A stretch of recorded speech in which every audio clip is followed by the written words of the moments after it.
નમસ્કાર, આપણું ગુજરાતમાં આપનું સ્વાગત છે। અમરેલી જિલ્લામાં મુખ્યમંત્રી ભૂપેન્દ્ર પટેલના નિર્દેશ બાદ વહીવટીતંત્રે ઝડપથી કર્યું સર્વે પૂર્ણ। ખેડૂતો દ્વારા સરકાર અને કૃષિ વિભાગની ટીમની કરાઈ પ્રશંસા। ગુજરાતમાં તાજેતરમાં થયેલા કમોસમી વરસાદના કારણે ખેડૂતોના પાકને ભારે નુકસાન પહોંચ્યું હતું। પરિસ્થિતિની ગંભીરતા જોતા મુખ્યમંત્રી ભૂપેન્દ્ર પટેલે રાજ્યભરમાં ત્વરિત અને સર્વેને પંચરોજ કામ કરવાની સૂચના આપી હતી। અમરેલી જિલ્લા વહીવટીતંત્રએ કૃષિ વિભાગના સહયોગથી આ સર્વેની કામગીરી રેકોર્ડ સમયમાં પૂર્ણ કરી છે, જેના પરિણામે ખેડૂતોને વહેલી તકે રાહત અને યોગ્ય વળતર મળશે તેવી આશા છે। અમરેલી તાલુકાના નાના ભંડારીયા ગામના ખેડૂત અશોકભાઈ દેવાણીએ જણાવ્યું કે વરસાદથી મગફળી, સોયાબીન અને કપાસ જેવા પાકો સંપૂર્ણપણે બરબાદ થઈ ગયા। સરકારે અમારી પીડાને સમજતા તરત સર્વે હાથ ધર્યો। કૃષિ વિભાગની ટીમ ખેતરોમાં વ્યક્તિગત રીતે આવી માહિતી એકત્ર કરી અમે રાજ્ય સરકારના આભારી છીએ। આ જ ગામના અન્ય ખેડૂત નરેશભાઈએ જણાવ્યું કે અમારા પાકનો લગભગ 100% નાશ થયો છે, પરંતુ રાજ્ય સરકારે જે સંવેદનશીલતા અને ઝડપથી કાર્યવાહી કરી છે તેને જોઈ અમને વિશ્વાસ છે કે યોગ્ય વળતર જરૂર મળશે। તે જ રીતે પીપળગ ગામના સરપંચ રણજીતભાઈ વાલે જણાવ્યું કે અમારા વિસ્તારમાં સર્વે ખૂબ જ ઝડપથી થયો। સ્થાનિક વિધાનસભા અને રાજ્યમંત્રી શ્રી કૌશિક વેકરિયાએ પણ પરિસ્થિતિ માહિતી મેળવી ખેડૂતોની વાત સરકાર સુધી પહોંચાડી। સરકારે ખેડૂતોની વ્યથા સમજતા રાહત પ્રક્રિયા શરૂ કરી, તેના માટે અમે સરકારના આભારી છીએ। ખેડૂત સંજયભાઈ ખાણસાએ જણાવ્યું કે સર્વેની ગતિથી અમે ખૂબ સંતોષ છીએ। નુકસાન બાદ તરત જ ટીમ ખેતરોમાં પહોંચી ગઈ, તેથી હવે અમને આશા છે કે ટૂંક સમયમાં વળતરની રકમ ખેડૂતો સુધી પહોંચશે। અમરેલી જિલ્લામાં વહીવટીતંત્ર દ્વારા કુલ 86 ટીમોને મેદાનમાં ઉતારવામાં આવી। 234 કર્મચારીઓ અને 27 અધિકારીઓના માર્ગદર્શન હેઠળ જિલ્લામાં કુલ 626 અસરગ્રસ્ત ગામોમાં સર્વે અને પંચરોજ કામની કાર્યવાહી પૂર્ણ કરવામાં આવી છે। ખેડૂતો અને સરપંચોએ વહીવટીતંત્રની સંવેદનશીલતા અને તત્પરતાની પ્રશંસા કરતા જણાવ્યું કે સરકારની આ પહેલ ખેડૂતોને રાહત પહોંચાડવાની દિશામાં એક મોટું પગલું છે।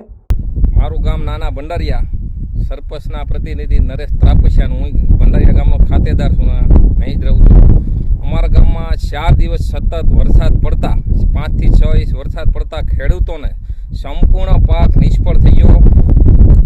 મગફળી બધી ઉગી ગઈ છે, કપાસ ઉગી ગયો, સોયાબીન ઉગી ગયા। અમારે કોઈ અત્યારે આ ઢગલા જે પડ્યા એ ખાતર કરીને સાઈડમાં નાખી દેવાના છે। અને સરકાર તરફથી અમારે ખેતી વિભાગમાંથી ગ્રામ સેવક શ્રી અમારા કંચનબેન છાંગાણી, તલાટી મંત્રી, ખેડૂતો સાથે સર્વેનું અમે સર્વે કરાવી રહ્યા છીએ અને સંપૂર્ણ સર્વે કરીને અમે સરકારશ્રીનો આભાર માની વહેલી તકે અમારા અમરેલી જિલ્લાને બધાને સહાય મળે અને સર્વે કરવા બધા અધિકારીઓ સતત 3 દિવસ દોડ્યા છે, પણ સરકાર તરફથી પંચરોજ કામ કરવામાં આવ્યું, એ સરકારનું આભાર માનું છું। પંચરોજ કામ કરીને તલાટી અમે ગ્રામ સેવક સાથે જઈને અમે પંચરોજ કામ કર્યું। નાના ભંડારીયાનો સંપૂર્ણ ખેડૂત ખાતેદારની 100% પાક નિષ્ફળ ગયો અને અત્યારે ખેડૂતનો હાથમાં આવેલ પાક એટલે કે કહેવત છે ને, કોળિયો હાથમાં થાળીમાં ભાણું આવ્યું ને પડ્યું રહ્યું, એવું પડ્યા માથે પાટું, પણ ખેડૂતોની વારે વહેલી સરકાર આવીને ખેડૂતોને પગ પર કરીને ઉપડે એવી મારી અભિલાષા છે। હું સંજયભાઈ વિનુભાઈ ખણેસા, ગામ પીપલગનો ખેડૂત છું અને અમારે આ કમોસમી વરસાદના કારણે જે ખેતી પાકમાં સોયાબીન, સિંગ, મગફળી બધામાં નુકસાન જે થયેલું છે તેને સરકારે ધ્યાનમાં લઈ અને તાત્કાલિક ધોરણે જે આ સર્વે કરાવ્યું તે બદલ સરકારશ્રીનો ખૂબ ખૂબ આભાર।